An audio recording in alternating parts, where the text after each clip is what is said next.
The night was heavy with silence, the kind of silence that made every small sound feel louder than it should be. A breeze tugged at the edges of the sea, but it barely made a ripple on the water. The kind of quiet that gnawed at your insides, making you feel like something was wrong. Something was always watching, always waiting. I stood at the edge of the dock, my boots clinking on the old wood, feeling the cold air cut through me like a knife. It wasn't my dream job, but a job was a job, and I had to make ends meet. The dock was isolated, surrounded by the black sea and the dark sky, with only the hum of distant machinery for company. It was far from the bustling city I'd left behind. This place had no lights, no warmth, nothing but shadows creeping along the edges of the docks.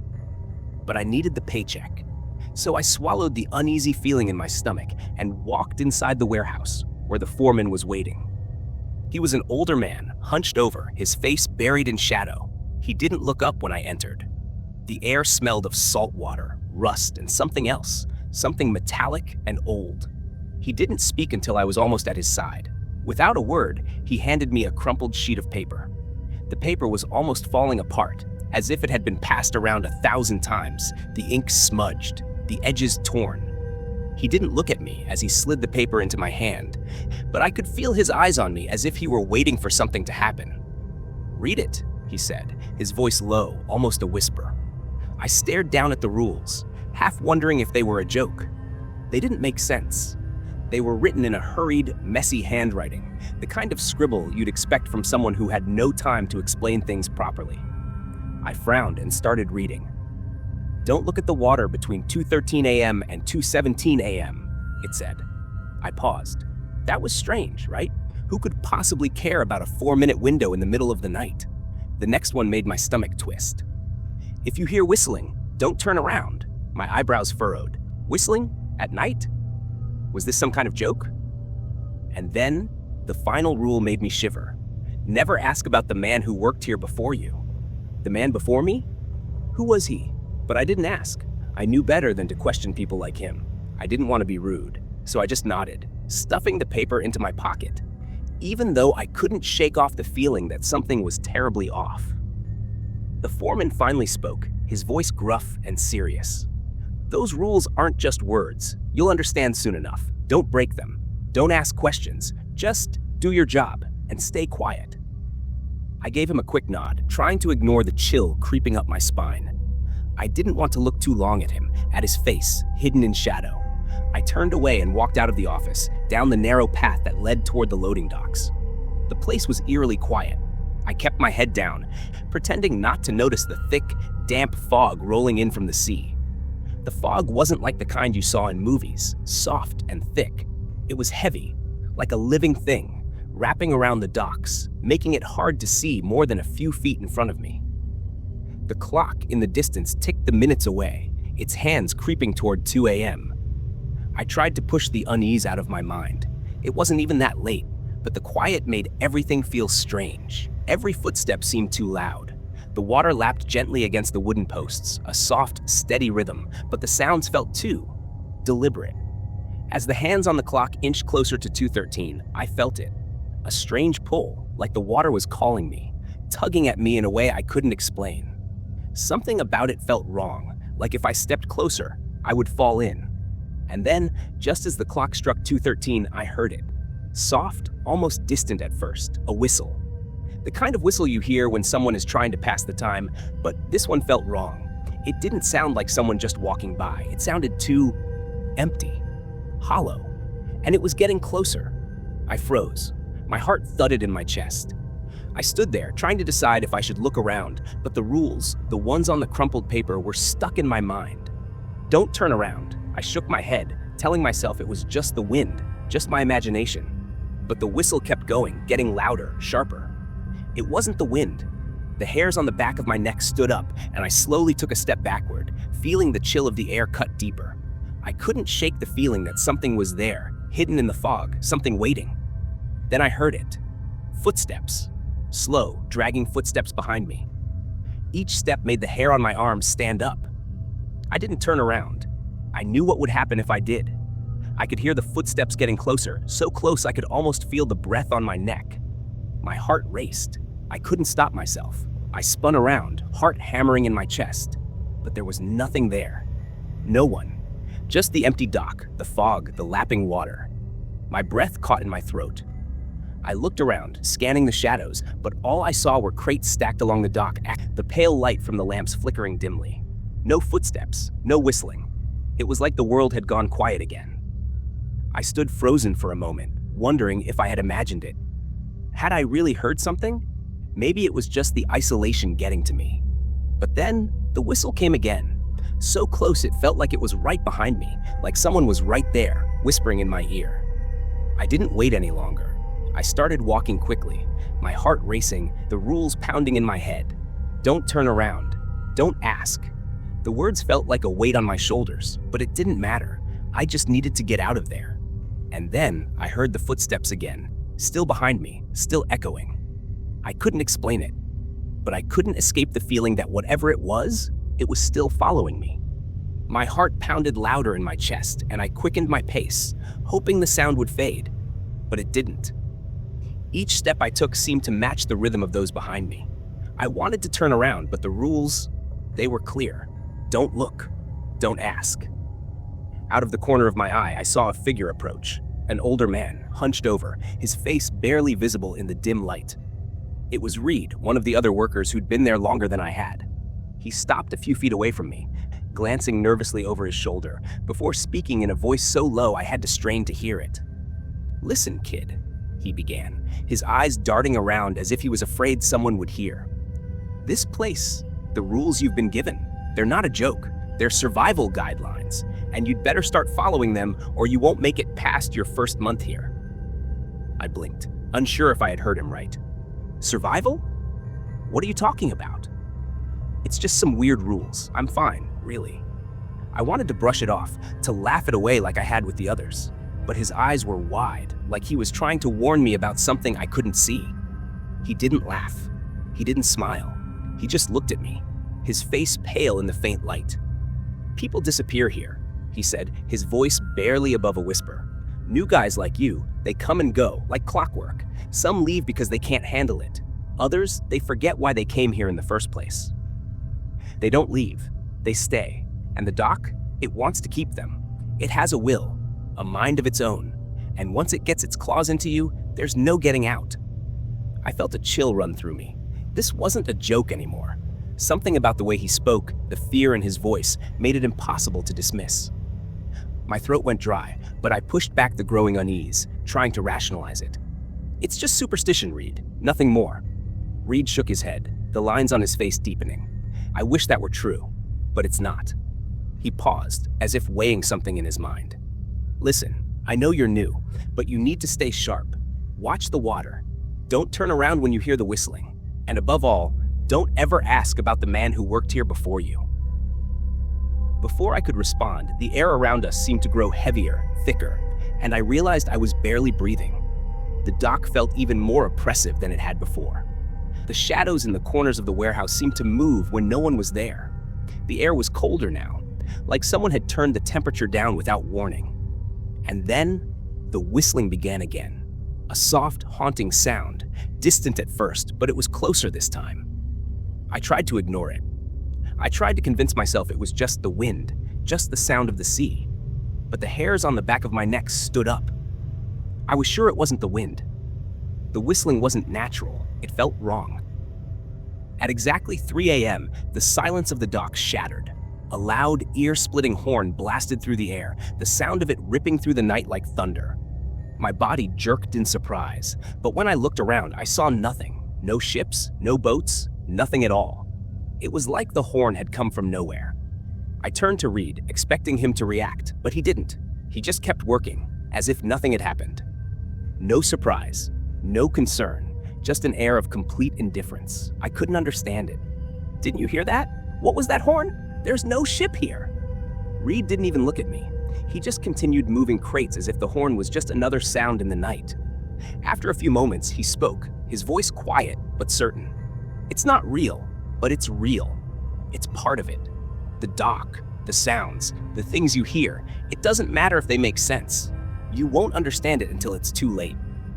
I stared at him, unsure of how to respond. His words were so strange, but there was something in his eyes that told me he wasn't joking. He wasn't crazy. He was terrified. I took a step back, trying to process everything, but then I heard it again. The whistling. Closer this time. Much closer. It was like it was right behind me. I spun around, but the dock was empty.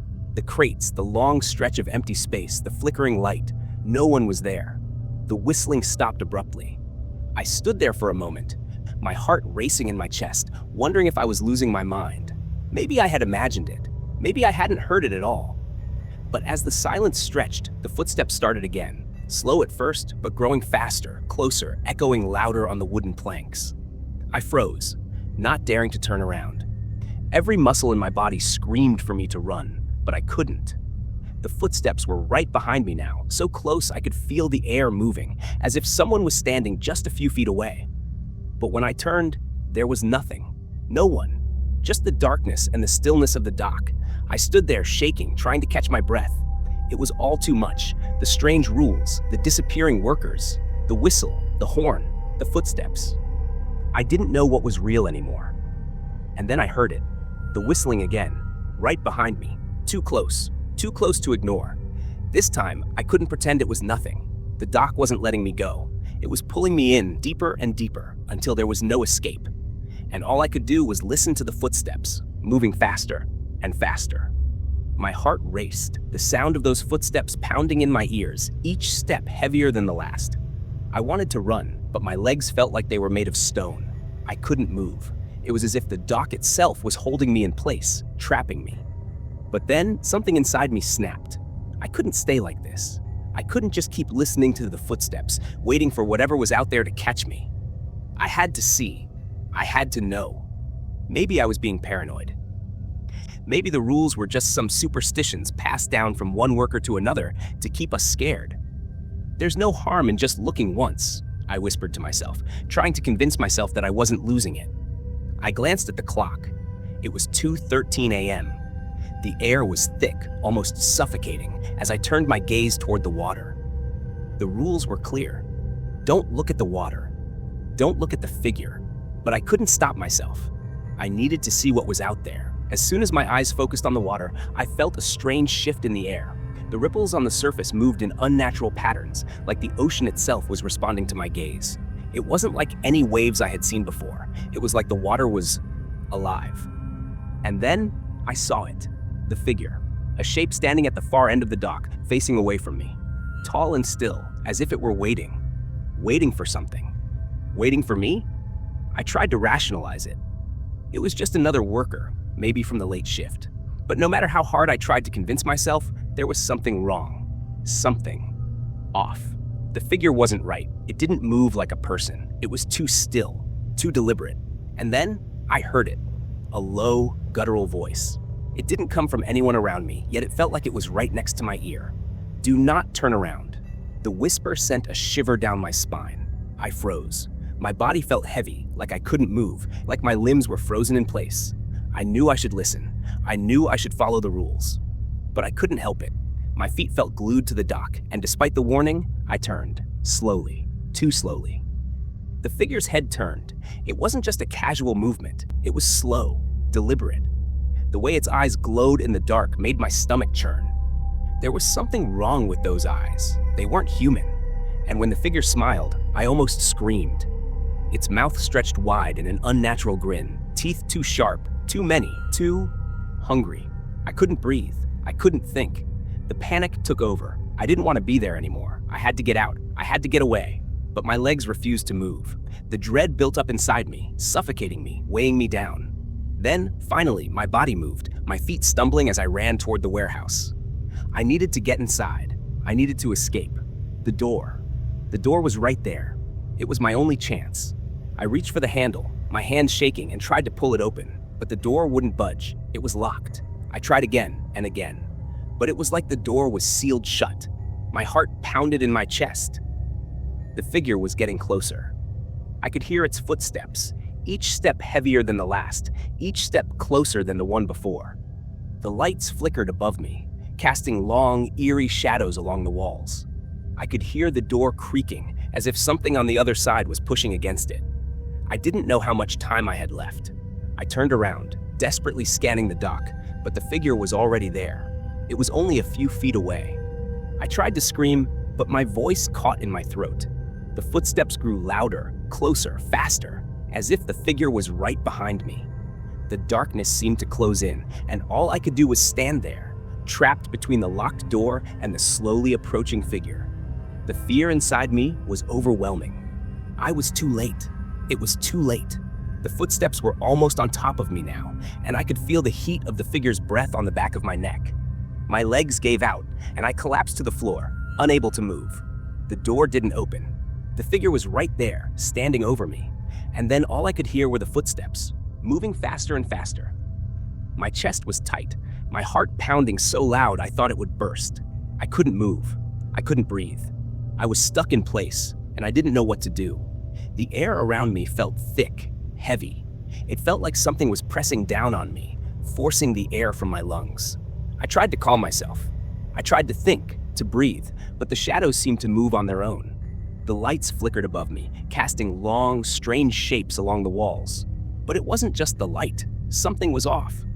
The shadows themselves seemed alive, twitching, shifting, crawling across the floor and walls like they were trying to grab me, to pull me into the dark.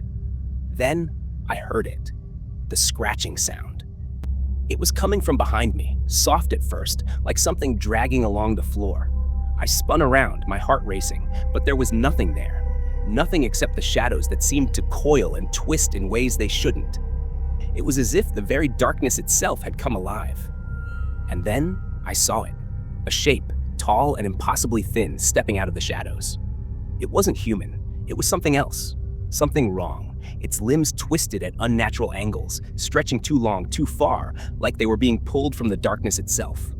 My stomach twisted in fear. I couldn't breathe. I couldn't scream. The figure smiled at me, its face a twisted mockery of human features. The smile stretched too wide, revealing sharp, jagged teeth, far too many for a normal mouth. It took a step toward me, and the air around us seemed to freeze. The world felt wrong, like everything was out of place, out of time. Then it spoke. The voice was low, guttural, like it was coming from deep beneath the earth. It wasn't a language I could understand, but I felt the meaning deep in my bones. It wasn't saying anything that made sense, but the message was clear. It wanted me. It wanted to claim me. I panicked. I tried to move, to escape, but the dock had become a maze, a twisted version of itself. The walls seemed to close in on me. The dock wasn't just a place. It was alive, and it was keeping me here, trapping me. It wasn't trying to protect me. It was trying to keep something else out. I stumbled back, searching for an exit, for anything that could save me, but every direction I turned led to more shadows, more darkness. I tried to scream, but my voice wouldn't come. The figure was closing in on me, its smile growing wider, its teeth gleaming in the dim light. Then, just as the figure lunged toward me, everything went dark. The lights above me flickered once, twice, and then went out, plunging me into complete darkness. I couldn't see. I couldn't hear anything except my own breath, fast and shallow, and the sound of my heart thudding in my chest. I felt something grab my arm. It wasn't the figure. It was rough, like a hand, but cold, so cold it made my skin burn. It pulled me away from the edge of the dock, away from the thing in the shadows. I fought, tried to pull away, but the grip was too strong. And then I heard a voice.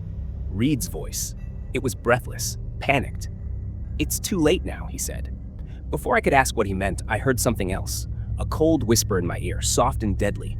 "You broke the rules. Now it knows you." I didn't know what to do. I couldn't breathe. I couldn't think. The darkness around me pressed in, and the shadows seemed to be closing in again, wrapping around me like a shroud. The rules, I had broken them, and now there was no escape. I had to run. I couldn't stay here. I couldn't let it get me. I turned, my feet stumbling beneath me, and I ran toward the exit, toward the door, desperate to get out of this nightmare. But the dock was no longer the same. The wooden planks beneath my feet creaked, but they felt different now, like they were alive. The air smelled wrong, thick and heavy, like something was watching me from all sides. I turned a corner, hoping to find my way out, but the dock just stretched on, twisting in ways that didn't make sense. It was like I was trapped in a maze, and every time I tried to escape, the path led me right back to where I started. I took another turn, panic rising in my chest. And then, there it was. Another dead end. And standing at the end of that path, just waiting, was a shadowy figure, its face hidden in the darkness. It wasn't moving, but I could feel it watching me, its presence like a weight on my chest. I spun around and ran again, but the dock was changing around me, the walls bending and stretching. Every turn I took seemed to lead me in circles. The harder I fought to get out, the tighter the grip on me became. It was as if the dock was alive, twisting and shifting, keeping me trapped. I was no longer in control. The rules, they weren't just guidelines. They were commands. Commands that had kept me safe until I broke them. And now they were punishing me. I heard the footsteps again, closer now. The figure had started moving, impossibly fast, keeping pace with me no matter how hard I tried to outrun it. It didn't need to hurry. It was always there, just behind me, just a few steps away. The same low, guttural voice spoke again, its words incomprehensible, like something ancient and far away. I tried to scream, to call for help, but my voice was drowned out by the sound of whistling, sharp and high-pitched, growing louder with every passing second. It was the kind of sound that felt like it was drilling into my brain. I couldn't think. I couldn't hear myself over the noise. I kept running, stumbling over the uneven ground until finally I broke free from the winding maze of the dock. Or so I thought. I found myself in an open area, the familiar dark water stretching out in front of me. The exit was close, too close. But when I looked around, I realized something was wrong. The way out, the way I knew, wasn't there anymore. There was a door now, one I'd never seen before, standing where the exit should have been. I rushed toward it, my heart pounding in my chest. The door was so close, and for a moment I thought I might actually escape. But as soon as I reached out to grab the handle, the door slammed shut with a sound so loud it made my ears ring. I froze. And there it was. The figure, standing right in front of me, blocking my way. I couldn't breathe, I couldn't move. My body felt like it was frozen in place, my eyes locked on the figure as it took a step closer. The shadows around me seemed to thicken, crawling up the walls, crawling toward me. The figure didn't speak, but I could hear it. The whistling, the voice, it was inside my head now. I turned away, my mind desperate for something else to focus on, and that's when I saw it. The water, reflecting the dark sky above, but something was wrong. My reflection. It wasn't me. Not really. It was like a version of me that had been lost to the dock, a twisted, wrong version. The eyes were empty, the smile too wide, too unnatural. I stared at it, horrified, as it smiled back at me from the water. The shadows were closing in. The figure was too close now. I felt like I was suffocating, trapped in a nightmare I couldn't escape. I knew what I had to do. I knew what the rules were, but it was too late. There was no going back. I had broken the rules. And now, there was only one way out. But I didn't know if I could follow them anymore. I sat down on the cold, damp floor of the warehouse, my head spinning. The shadows were still crawling along the walls, always there, always watching. I couldn't escape them. I couldn't escape the dock. My hands shook as I reached into my pocket, pulling out the crumpled piece of paper, the rules. The ones I had ignored, the ones that had kept me alive until now. The paper was still there, the same as before. But something was different now. The words seemed to jump off the page, each line feeling like it was written just for me, just for this moment. I stared at the paper, my breath caught in my throat. Each rule, each line, wasn't just a guideline to survive. It was something more.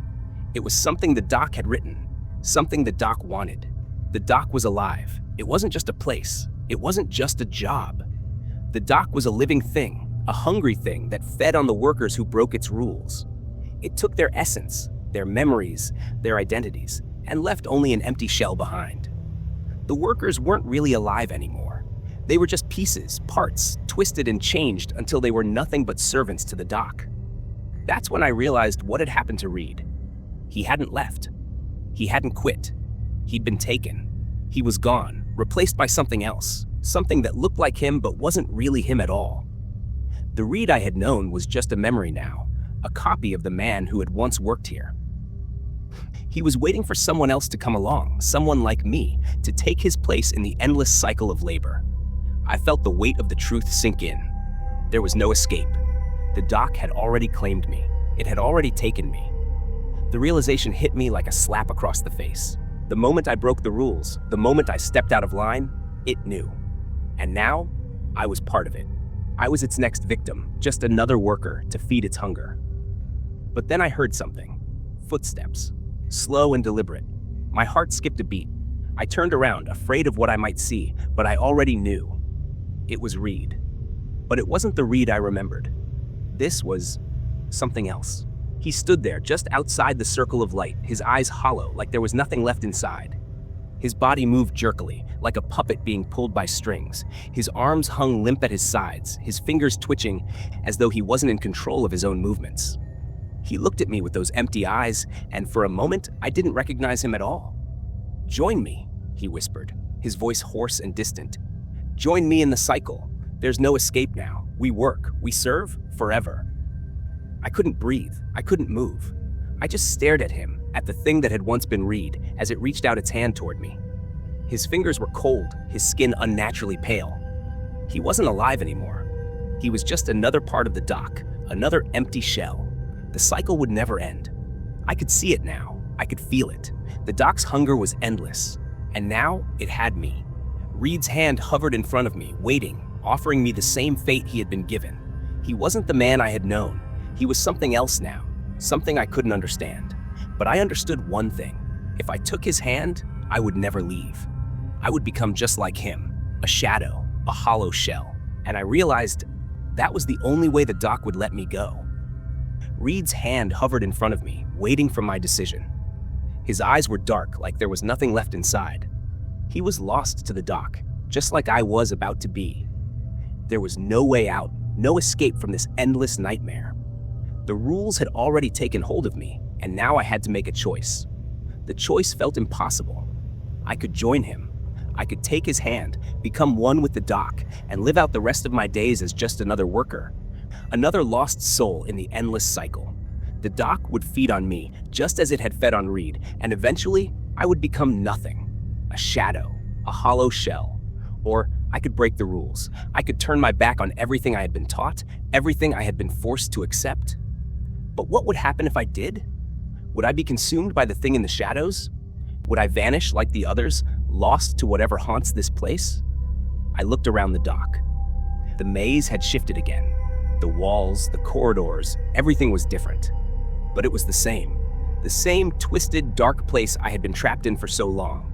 The rules had already woven themselves into my soul. I was already one of them, a worker, bound to this place. The whistling started again.